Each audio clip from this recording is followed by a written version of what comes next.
Hello, hi guys! Magandang hapon sa inyong lahat. This is Chino Rodriguez from my Sagari channel, a Faith Dealer o Mata Reader. So ngayong hapon, natatingin natin ang nagsasabihin sa'yo ng ating mga gabay. So this is weekly gabay for the month of February 14 hanggang February 20 for the sign of Virgo. So Virgo, welcome to my channel. Ano kayong messages, advices ng spirit guides ang ating masasagap for today's video? Kanino naman kayang energy or kaganapan sa buhay ng mga Virgo ang ating mahagilap. So guys, this reading is a general reading lamang, hindi lahat makaka-resonate. Kunin lamang po ang makaka-relate sa inyo and comment down below kung kaninong energy ang ating nasagap. And of course, don't forget to like and subscribe my channel and hit notification bell for more videos update. Kasi maraming salamat po sa mga walang sawang pagsuporta sa aking channel. Lalong-lalo na hindi nag-skip ng ads na way pagpalain kayo na just at may kapal, siksik, liglig na gumapaw, biyay manubalik sa inyo. And of course, guys, ito na ang mensahe sa iyo ng ating mga gabay.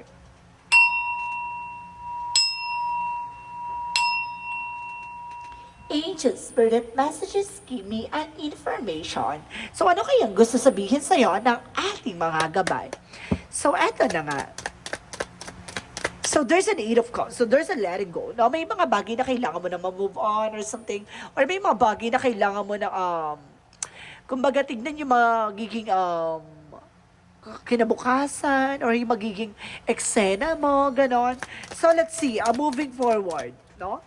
And because there is a King of Cups, so there's a devoted supportive person. May taong sumusuporta at gumagabay sa'yo dito, no? There's an information na, kumbaga sa lahat ng mga nangyari sa'yo from the past, may taong magmamahal sa'yo.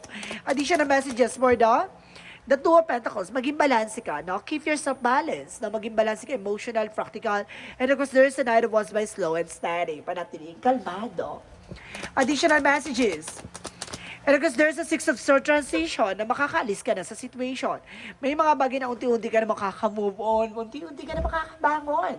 Unti-unti mo na matututunan at matutuklasan yung mga bagay-bagay na dapat mong isalang-alang. Additional messages. And of course, there's an Ace of Swords or there's a breakthrough. May mga bagay dito na parang mapagtatagumpayan mo, maliliwanagan ka na as soon as possible. So let's see, the Eight of Cups represent the King of Swords. So there's a mental clarity, and of course there's a stop the pattern. So may mga bagay na, kumbaga pinuputol mo na yung mga alam mong hindi nagsiserve sa'yo, no? Nag-let go ka na sa mga bagay-bagay na alam mo hindi nakakatulong sa'yo at walang benefits sa huli. And of course there's an Ace of Pentacles, so there's a big opportunity, as big money. So itong tao na to, kumbaga, excuse me, may magmamahal sa'yo, darating to tao na to with a pure heart and pure intention. The Ace of Pentacles is here na nare-represent na kumbaga there's a big money, big opportunity, and big material offer or either. Ito yung tutulong sa'yo para makuha mo at makamit mo yung mga bagay na gusto mong makamit. So the Two of Pentacles represent the Judgment, a wake of call. So ginigising ka sa katotohanan, maging balance ka at maging kontrolado mo yung magiging emosyon mo. So let's see what is the Knight of Wands. So there's an Eight of Swords. So slow and steady. Unti-unti ka na makakaalis sa toxicities. Na unti-unti ka na makakalaya sa mga pagbungot ng nakaraan. So may mga bagay dito na kailangan mo nang i-set aside. So let's see what is the Six of Swords. And of course, there's a justice. The justice will be served, no? Kumbaga yung karma na to ay, so kumbaga, paglisan or pag-alis, no? Kumbaga, it's a good karma for you, na kumbaga, yung mga bagay na nangyari sa'yo from the past, kumbaga, bit-bit mo yung natutunan mo. At kumbaga, yung lesson na yan, kumbaga, may mga taong gumawa sa'yo behind your back, kumbaga, i-let go mo, hayaan mo, surrender mo. Kasi there's a good karma coming in for you, and of course, there's a bad karma for them. Na kumbaga, sasapalin sila na katotohanan na, deserve mo yan. Gusto mo yan, deserve mo yan. Ganon. Kumbaga, lahat na mangyayari sa'yo, kumbaga, deserve mo yan. So, let's see, what is the Ace of Swords? Hindi ko sinabing deserve mong masaktan, ha? Kumbaga, deserve mong, kumbaga, alisin yung tao na yan sa buhay mo. Diba? Because there's a Ten of Pentacles, so there's a long-term success and long-term investment. So, ibig sabihin dito, kumbaga, this is a big opportunity kasi magdadala sa'yo ng financial security. A breakthrough, kumbaga, matatauhan ka na, matutuklasan mo na yun na kumbaga, itong mga bagay na to ay may magandang kahihinatnan, kumbaga, at may magandang ikadudulot sa'yo. No? Kumbaga, this is the spotlight. So, this is the moment na parang, this is your turn. No? Kumbaga, may spark na kumbaga magbibigay sa'yo ng something anew, something beginning, and something inspiration. So let's see what is the Eight of Swords, and the Eight of Cups, sorry, because they're King of Swords, so there's a Moon card, so there's a truth reveal. Kumbaga may mga bagay na unti-unti mo na matutuklasan, at unti-unti mo na malalaman. May mga bagay na kumbaga makakapag realize sa'yo na mga lahat ng mga nangyayari sa'yo ay may ibig sabihin at may kahulugan. Diba? So there's the Eight of Pentacles, so there's a focus, no? Mag-focus ka nila sa sarili mo. The more na, kumbaga, basic ka, the moment, kumbaga, kontrolado mo yung emotions mo, even yung mga ginagawa mo, the more siya mag-unfold it naturally, di ba? Kumbaga, wag mong isipin. Hayaan mo siyang mangyari. So, let's see what is the Two of Pentacles, and because the Judgment. So, there's the Hangman. Nagkakaroon ng something delays, not because of your own, diba? On your own, eksena, no? Kung sinasabi dito dahil sa kagagawan mo, sa madaling salita, no? Dahil sa mga ginawa mo. Kumbaga kaya mo yan, kaya nagkakaroon ng delays or something cancellation kasi may mga bagay na, kumbaga pinipilit mo pa din, no? Kumbaga nandito na there's some inner calling or something, there's a wake-up call or pay attention. Pero ginagawa mo pa rin yan. No? Kasi sinasabi sa'yo dito, maging balanse ka, kontrolin mo yung mga bagay-bagay at maging balanse ka, emotional, practical, and of course, spiritual. Now, there's a Hangman na kumbaga baguhin na yung perspective mo. So, let's see what is the Knight of Wands and the Eight of Swords, represent the full card. Kumbaga, huwag kang magtiwala, no? Huwag kang basta-basta nagtitiwala kasi marami kang toxicity sa paligid mo. The Knight of Wands, unti-unti ka na makakalaya. Unti-unti ka na makakabangon. And of course, the Six of Swords, of course, the Justice represents the Tower moment. Kung baga sinasabi dito, there's sudden changes or major changes coming for you. Na magdadala sa iyo ng something, a good karma. No? Kung baga, let's see what is the Eight of Swords, of course, the Ten of Pentacles. And of course, there's an Empress card, the Rebirth. So, may mga bagay na unti-unti na dito na parang magdadala sa iyo ng bagong simula. No? And because a revert, renewal, something na magbibigay sa iyo ng something new at something na parang ibinalik ka sa mga bagay-bagay na makakabuti sa iyo. Kumbaga, retreat, no? So, let's see. Additional messages for the outcome. Ano eksena mo sa outcome? There's a magician, the lovers. Talagang pinagsama yung the magician, the lovers. So, ano itong outcome na to? It's a negative or positive. So, let's see. And kasi represent dito na isang card, there's a high naman, separation. So may taong gumawa sa'yo ng hindi maganda, kaya nagkaroon ng hiwalayan. The higher find is a separation, a lesson learned and education. The lovers is the love life partner, and the magician is the good power, and of course there is a bad power. The magician represent black magic or kumbaga manifestation or reflection. And kasi sinasabi sa'yo dito, itong tao na itong gumawa sa'yo ng hindi maganda, ay gumawa ng kumbaga para maghiwalay kayo. No? Kumbaga sirain yung buhay mo or sirain yung relasyon nyo. So, ito naman yung eksena na to. What is additional messages for career? For career, there's a Page of Swords. Get more information. Kailangan mong alamin, tuklasin kasi maraming traidor. Marami ka pang hindi nalalaman. Marami ka pa hindi natutuklasan pagdating sa career mo. And because there's a Ten of Cups, there's a happiness. So some of you guys, there's a family related. No? Itong gumagawa sa'yo is a family related or either inggit sa pamilya mo. So let's see, additional messages for love life. So there's a strength card. Lakasan mo ang loob mo, ha? Kasi there's a strength card is a power, confidence, and of course, success. So ano itong nire-represent the strength card for a love life? So there's a chariot card. Actions. So kailangan mong kumilos, kailangan mong gumalaw. Ano pa yung pinaka-possible eksena dito? So there's a Knight of Pentacles. Magkakaroon ng blossoming abundance. So ibig sabihin dito mukhang, kumbaga magiging maganda ang outcome pagdating sa relationship mo. No? Pagdating sa love life mo. Kailangan mo talaga maging malakas at maging ano dito. Kumbaga, maging matapang. So, let's see additional messages for love, for health. For health, there's a Page of Wands, so there's a good news. May magandang balita dito na magdadala sa'yo ng kagalingan with the Sun card. Success. So, ibig sabihin dito, there's a healing and of course, there's an information na parang ipapanalo mo to. No? Ilalaban mo to na magdadala sa'yo ng magandang health. So, let's see. Additional messages for magical fairy messages.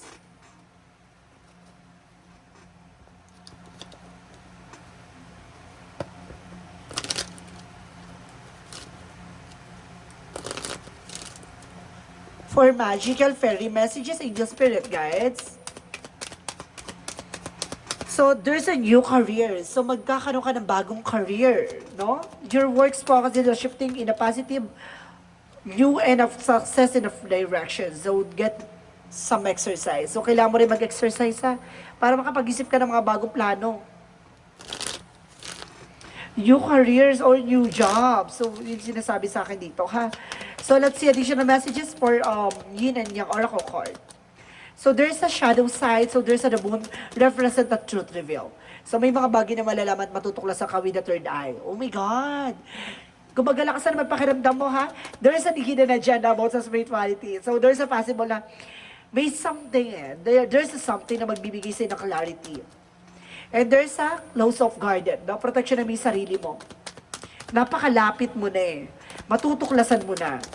And there's the autumn harvest time. So this is the moment na unti-unti ka na mag-harvest at unti-unti mo na makukuha what you deserve. So let's see what is Archangel Michael messages for you.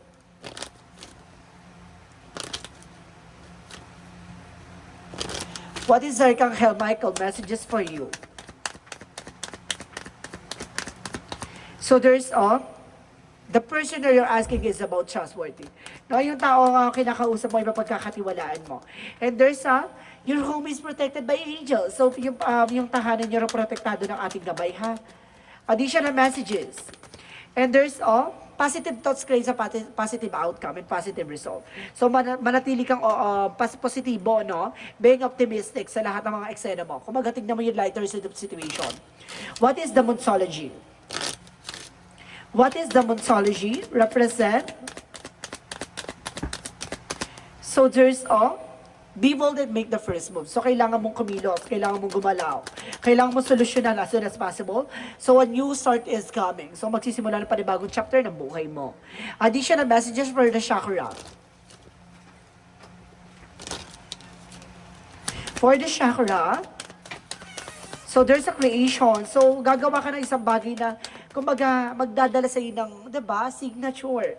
And because there is a complacency. May mga bagay dito na wag mong hayaan na, kumbaga, masayang, no? Yung kung ano man ang meron ka, mapag-iwanan ka sa eksena na to. And there's a pace, see? May umaharang.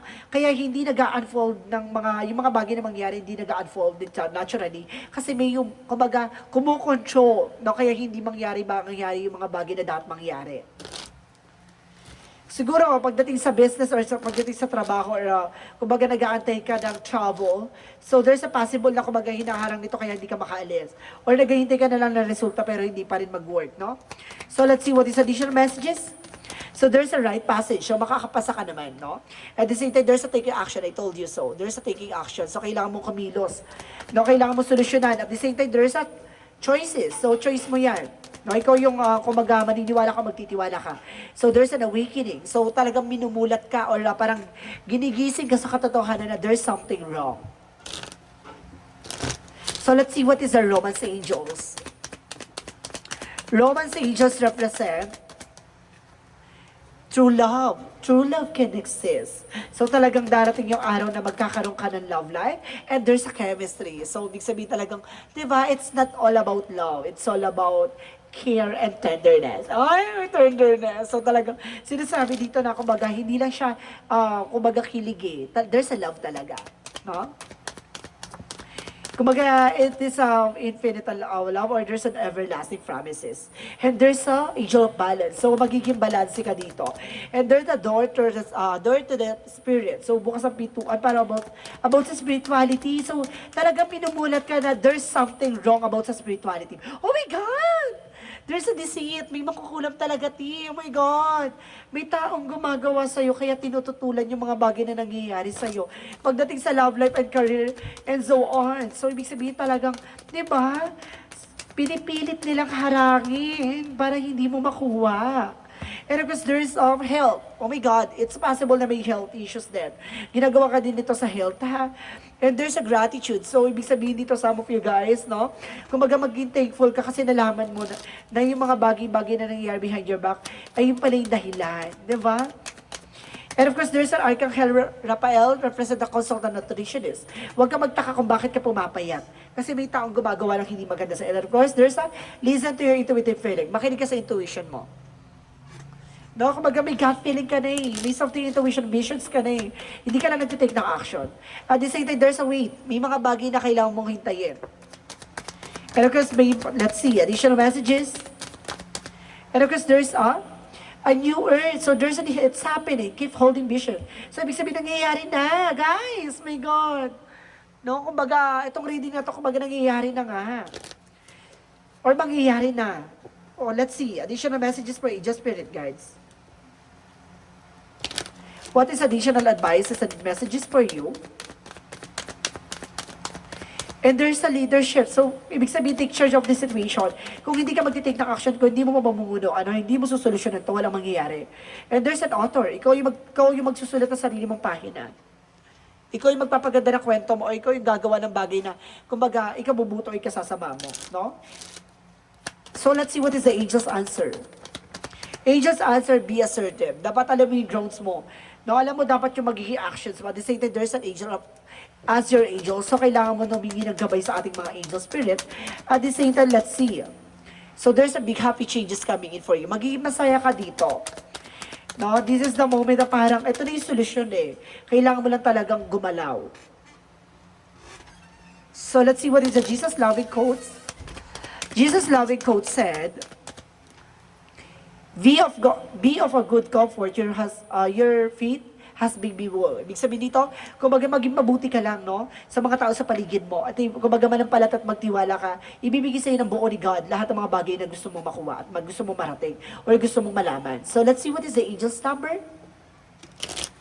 The angel's number represent 10-10, I am patient. So kailangan mo habaan na pasensya mo. Diba? So, hindi mo naman yung kukuha agad-agad eh. Kailangan mo lang talaga dumaan sa tamang process or something na, kumbaga, tamang proseso na magdadala sa inyo ng tagumpay. Damoy kasi na parang, diba, slowly but surely na, kumbaga na unti-unti mo natutupad yung mga pangarap mo na yun. Kumbaga, hindi siya agad mawawala. Kumbaga, pangmatagalan yun. So, let's see what is the messages of life. So, messages of life represent unity. So, may pagkakaisa dito, guys. So, today, I bring my attention into the present moment where I become one with my inner light. As make this conscious and connection, I find myself centered in my heart and begin to glow with my own divinity. Union with my inner light provides me with a wise and stable base of which I can now live every day of my life. So, ibig sabihin dito, bibigyan ka talaga ng pagkakaisa or something na kapag bubuklod at kumbaga, pagtutulong-tulong na magkaroon ng isang connection, no? Kumbaga, magbibigay sa ito ng, kumbaga, a powerful mode, no? Parang, minold kayo bilang isang malakas na grupo or eksena na, kumbaga marami kang katuwang or may mga tutulong sa'yo dito. Kumbaga, it's para sinasabi na kailangan mo makipag-coordinate sa ating angel spirit para matapos tong problema naman na to. 'Di ba? Parang ganun, there's a unity na magdadala sa'yo ng stable and of course, a balanced situation. So guys, this reading is weekly gabay for the month of February 14 hanggang February 20 for the sign of Virgo. So Virgo, maraming salamat for this wonderful reading. So once again, this is Children Rodriguez from Mesagri Channel, a faith healer, also mata reader. Maraming salamat sa mga walang sawang pagsuporta sa aking channel. Lalo-lalo na hindi nag-skip ng ads na way pagpalan kayo na Diyos at may kapalisik-sik digdig na gumapong biyay manubalik sa inyo. And of course, maraming salamat sa mga nag-share ng aking videos sa anumang uri ng social media platforms. Maraming salamat po. And of course, this reading is a general reading lamang. Hindi lahat makaka-resonate. Kung hindi lamang po makaka-relate sa inyo, and comment down below kung kaninong energy ang ating nasagap. Maraming salamat po sa mga patuloy nagpagsusubaybay sa aking channel. Sa mga naghihintay ng aking reading, maraming salamat po. And see you in the next video. Bye-bye and babush!